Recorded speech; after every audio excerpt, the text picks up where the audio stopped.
glad to finally get my first video going.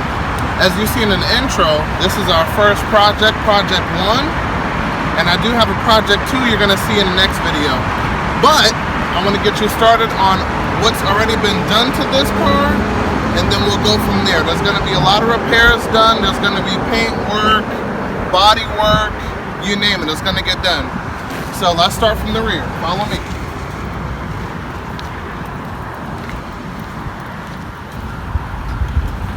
So in the back, there's gonna have to get some repairs done to the tent, but I've already got the 255 fuel pump in there, which most likely is not gonna be enough. So that's gonna get changed. I already did these taillights. This is something I did a long time ago, kind of a DIY project that went terribly wrong because it's all cracked on the outside. But no worry, I got some better pair right here. I'm gonna show you guys how to take these apart the right way without destroying the clear lens. And also, we're gonna be doing an engine build, thus hinting the head that's sitting back here. Battery relocation to the rear, all zero gauge wires. Excuse me, there's a truck passing by. But all zero gauge wires. I'm going to show you guys how to do this without any issues of starting or alternating problems. And next, we're going to dive to interior.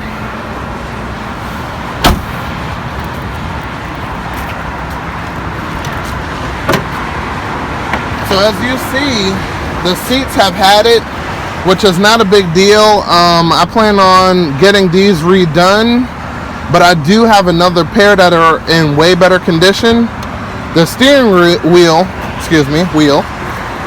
this is what you get for $30, a piece of crap, but it's fine. That's gonna get replaced.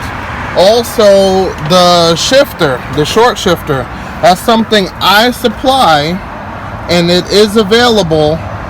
It's $100 plus shipping, and I ship all over the world, so that's not an issue there either. And we got an innovative wideband down there for tuning purposes. The radio, Ripley's Believe It or Not, actually reads horsepower. I'm gonna show you guys that in a later video. So for the gauges, they're factory. I have to do some repairs with that also, because this car uses a speedometer cable and it popped, so I can't tell how fast I'm going. The RPM is not working because I have MSD and I don't have the translator for the RPM, so those two items aren't working, including the oil pressure and temperature.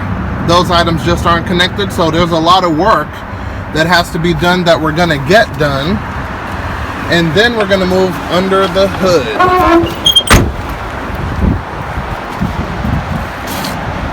Now don't get me wrong, this is a fully functioning car, but it was actually put together in a rush, thus hinting all of these wires hacked up and chopped up and put together. But all of this stuff is going to get cleaned up. I do plan on pulling out this motor to clean out the engine bay because it looks disgusting in here. We're going to change out this radiator. There's nothing wrong with it. I just want a one that is not possibly clogged. And if you come over here, this is where the battery relocating starts with the distribution block. I still have AC connected but not filled. I got 3-inch intercooler piping, which some people say is overkill, but works for me.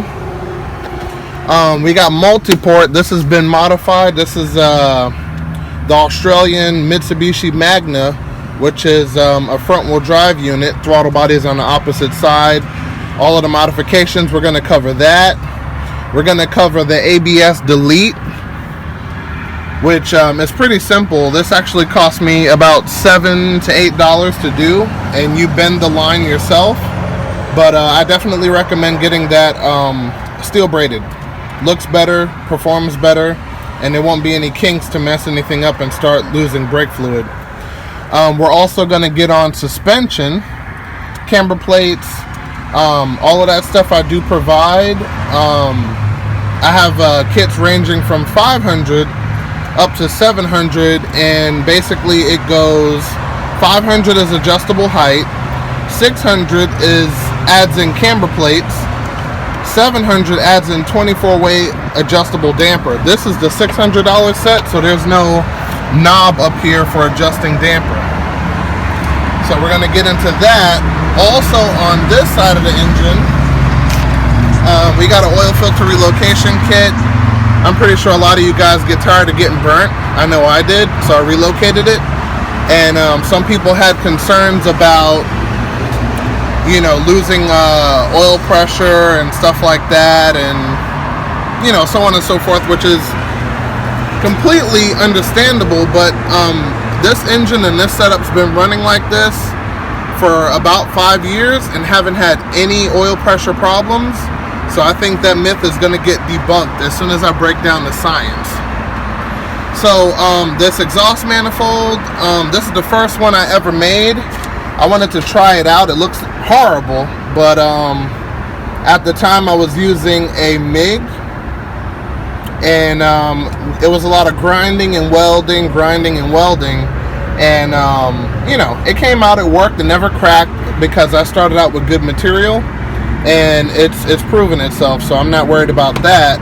Also, the turbo, it's a Garrett unit, ball bearing, dual ball bearing actually, and it works excellent.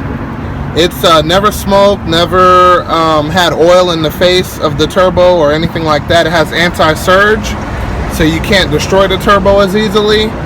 And back here we have a Turbonetics wastegate Delta. I've heard a lot of people have problems with this, with boost creep, stuff falling apart or what have you. I've never had that issue, thank God. And it's consistent on boost every time. And we got strut bar, the intercooler, and I kept the original oil cooler. I'm gonna change the fan setup. I'm gonna put a larger fan in the front, and I'm gonna do it in a way where I can keep the original plug. Also, I got a Godspeed intercooler, which is allegedly rated at 700 horsepower, which is great for me because I'm nowhere near that. This engine only puts out about somewhere around 3 at 14 pounds ish. Also, I have 1700cc injectors from Bosch at 42.5 pounds. It's 1700 cc's, and then as soon as you increase the fuel pressure to, I believe 47 to 50 pounds, they turn into 2000cc injectors. And the main reason I got these injectors is because the spray pattern looks great, and I was really into the way that they atomize the fuel. Also, the way they tune and how accurate they are, you can't beat it. But especially for the price, I believe those were under $300. That's pretty good for such a large injector. Also, I got the old school super sequential here, which is going to need some help because the vacuum port keeps coming out. That's just one of those things we're going to fix. MSD box is not connected to anything, so that needs to be addressed. Also, I got this unit used, and it was out of a Mustang that caught fire. Go figure. So, also, I wanted to show you guys something else. Right here, I did a little upgrade, and yes, I know we're going to do a video of cleaning the wheels, because they definitely need it, including paint. But I got the 4-piston calipers out of a 300ZX.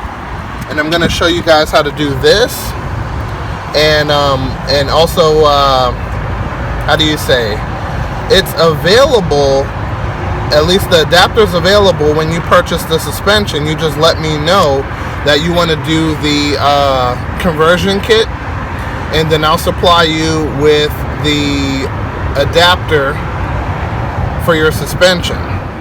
And yeah, it's going to be an interesting series. I hope you guys stay tuned. Make sure you click that bell icon, subscribe, and yes, more to come. Thanks.